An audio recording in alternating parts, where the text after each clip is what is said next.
Business Club de France des entrepreneurs avec Michel Picot. Bienvenue dans le Business Club de France des entrepreneurs. Et si votre petit commerçant était capable de vous livrer chez vous, eh bien c'est possible grâce à Épicerie. Nous en parlerons aujourd'hui. Mais tout de suite, place à l'actu.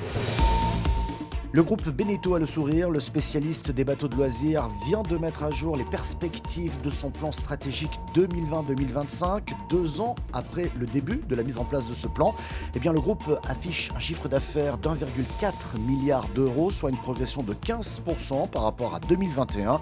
Et le groupe espère atteindre ou se rapprocher des 2 milliards d'euros en 2025. Le carnet de commandes est déjà bien plein. La colère du directeur général de Legrand à Limoges, il a écrit à la SNCF pour protester contre la desserte entre Limoges et Paris. Si rien n'est fait pour améliorer cette liaison ferroviaire, il menace de quitter Limoges pour installer son entreprise et ses 1200 salariés en région parisienne. Attention, ce n'est pas une information officielle, mais une mise en garde sérieuse qui reflète bien la difficulté des transports ferroviaires dans nos territoires. Manifestation historique des viticulteurs girondins, le plus grand vignoble AOC de France avec ses 110 000 hectares cultivés, dont 85% en rouge, est en grande difficulté. Il produit trop de vin et se retrouve avec des stocks sur les bras. Les prix se sont donc effondrés.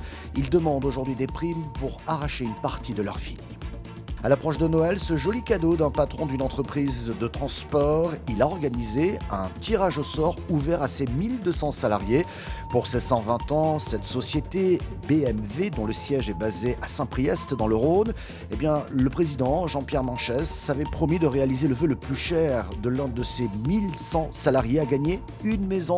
Et elle a été gagnée par Christelle. Ça fait du bien, ce type de nouvelles très rares. Notre invité aujourd'hui, depuis Paris, Édouard Morange, président fondateur d'Épicerie. Épicerie qui est une application qui permet de faire ses courses chez le petit commerçant. Ce n'est pas péjoratif quand je dis petit commerçant, ce sont les commerçants artisans près de chez nous où l'on aime bien faire nos achats. Concrètement, ça marche comment Épicerie ? Eh bien, en fait, c'est ce qu'on appelle une place de marché. Et le principe, c'est qu'une fois que vous avez rentré votre adresse, on va vous proposer de découvrir et d'acheter chez vos commerçants de quartier. Donc, c'est des bouchers, des poissonniers, des primeurs, des fromagers ou des pâtissiers que vous reconnaissez parce que vous avez la photo du commerce en avant sur la plateforme. Vous rentrez dans la boutique et vous achetez les produits que vous souhaitez. Donc, chez le boucher, vous allez pouvoir acheter votre dinde ou si vous préférez acheter des côtes d'agneau, vous pouvez le faire également. Vous allez passer chez le fromager à faire un plateau de fromage avec vos fromages préférés et puis pourquoi pas commander un dessert chez le pâtissier. Et tout ça vous est livré dans un délai très court, dans un délai qui peut être dans l'heure, chez vous à domicile.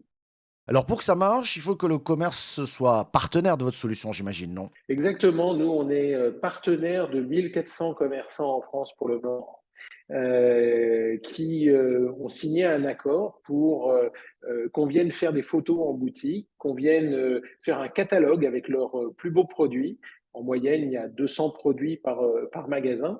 Et il est effectivement équipé d'une application qui va lui permettre de recevoir les commandes passées par les clients et de les préparer. Et nous, on se charge pour lui de toute la partie, effectivement, livraison et support du client.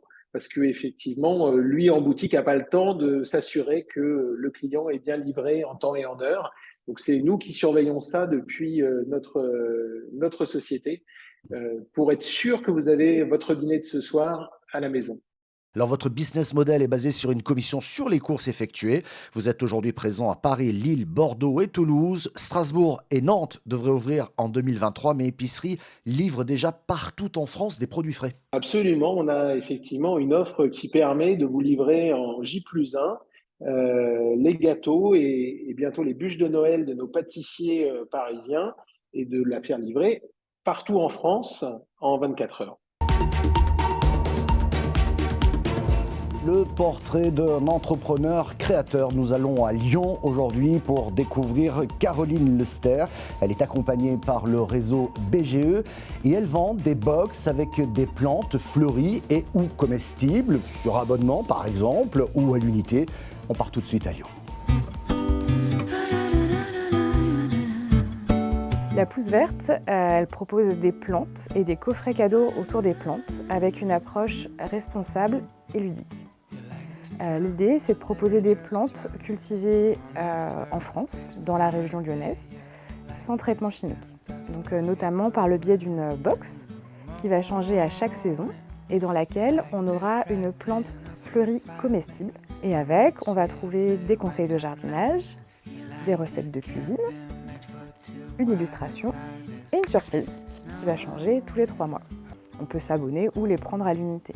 Et aussi des coffrets avec des graines et des produits artisanaux, des ateliers de jardinage, des plantes à l'unité et aussi des offres à destination des entreprises pour des coffrets cadeaux personnalisés. La Pousse Verte, c'est en premier lieu un site e-commerce et les réseaux de distribution sont en train de se développer. Pour l'instant, c'est une petite structure qui a besoin de grandir. Mais il y a beaucoup de perspectives favorables, de nouveaux débouchés qui arrivent. Ce que j'aimerais, c'est qu'on soit une équipe plus étoffée, je ne sais pas, entre 6 et 10 personnes. L'idée, c'est de pouvoir être présent de manière nationale. Ce qui me rend fière dans ce projet, c'est qu'il soit devenu concret, réel. Je suis fière quand je reçois des commandes. Ça me met en joie parce que ça montre que ça répond à un besoin et que ça permet à l'entreprise de se développer. À quelques jours de Noël, la saison des sapins est ouverte. Nous partons en Bretagne, plus précisément dans le sud Finistère, de la coupe à la vente. Eh bien, voici une sapinière qui n'arrête pas en ce moment. Un reportage de TBO. Honorer la magie de Noël, c'est d'abord du sport. On est chaud pour la journée là. Ronan et son équipe ont 70 sapins à charger dans ce camion. Là, on est en train de préparer pour les communes qui viennent prendre sur le pays Bigoudin. Donc il y a la commune de Pamar, comme tous les ans, ils prennent avec moi. Et donc on a chargé leur chargement pour leur décoration pour la ville. La sapinière compte 20 hectares d'exploitation répartis sur 7 communes du sud Finistère. Tous les matins, Ronan se rend sur l'un des sites pour y récolter ses sapins. Donc là, on vient d'avoir coupé les sapins pour la vente directe qui va débuter là, à partir de 10h chez nous sur le site. Donc on coupe les sapins le matin comme ça pour avoir un produit frais.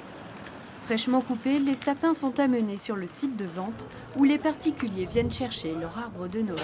Vous en voulez un comme ça, les garçons? C'est un comme ça? Il vous plaît celui-là? Oui. Oh, celui-là, il me plaît. Lui, ça fait un mois qu'il demande à décorer Noël depuis... Hein? Tu veux faire quoi depuis quelques jours? Noël. Voilà.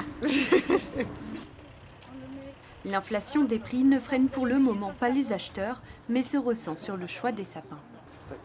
On ne ressent pas trop la crise sur le sapin. C'est un produit qu'on achète qu'une fois dans l'année, dont les gens ils aiment bien avoir leur sapin. Peut-être qu'ils vont prendre un peu plus petit, donc un peu moins cher, mais comme il y a une augmentation un peu sur le prix, je pense qu'on va ressentir un peu sur la vente. La sapinière est ouverte jusqu'au 24 décembre, comptez de 15 à 70 € pour un sapin. Et puis à l'approche des fêtes de fin d'année, les fabricants et distributeurs de jeux et jouets s'activent pour avoir les stocks suffisants et c'est notamment le cas d'Alizé Group en Moselle. Cette entreprise est spécialisée dans l'indémodable puzzle, une entreprise qui tourne également en plein régime, reportage de Moselle TV. Des posters comme celui-ci, il en sort près de 4000 par jour de cette imprimante.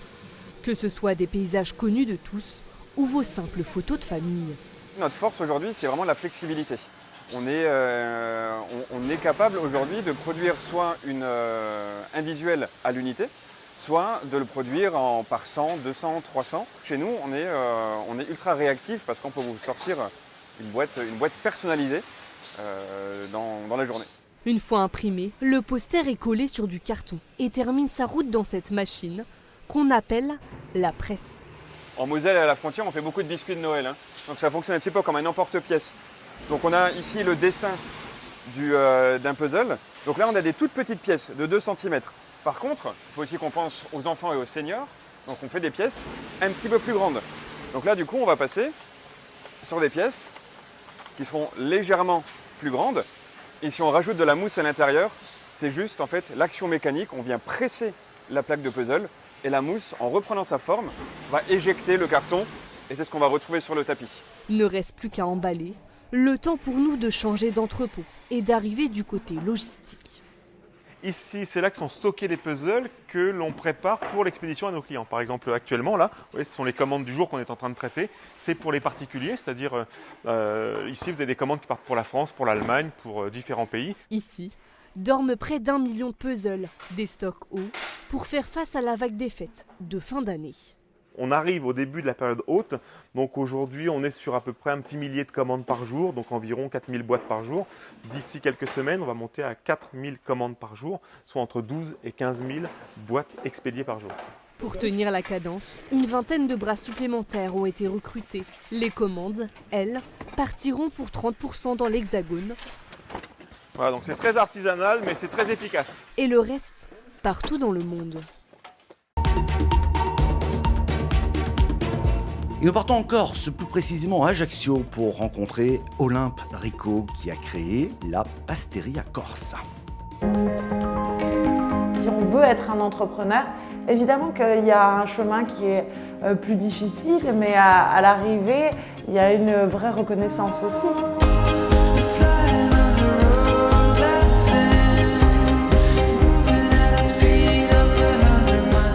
Je suis donc née dans une famille de restaurateurs et j'ai toujours été passionnée de cuisine. Donc je suis un peu tombée dans la marmite, comme on dit, très jeune. La Pasteria Corsa, c'est une fabrique de pâtes fraîches artisanales bio. Donc je suis la première en Corse à faire des pâtes biologiques. L'idée, c'est d'avoir un produit avec un circuit le plus court possible. On essaye vraiment d'avoir un 100% local, un maximum de matières premières locales. Je distribue toutes les enseignes bio d'Ajaccio. C'est tout un travail. Il y a d'abord la fabrication, il y a ensuite tout ce qui est emballage et conditionnement. Ensuite, il y a la livraison, la vente. Donc c'est vrai que ça fait, il y a beaucoup de points. Je ne veux même pas dire je vais travailler. Je vais faire ma passion. Voilà, c'est très important. C'est très important de pouvoir adorer son travail. C'est un grand luxe aussi, mais c'est important d'y arriver, quoi. Voilà. Merci de votre fidélité au Business Club de France des entrepreneurs. Vous pouvez revoir cette émission sur le site internet de votre télévision locale. Nous sommes également disponibles en audio podcast, mais aussi sur quelques radios. Merci de votre fidélité et à la semaine prochaine.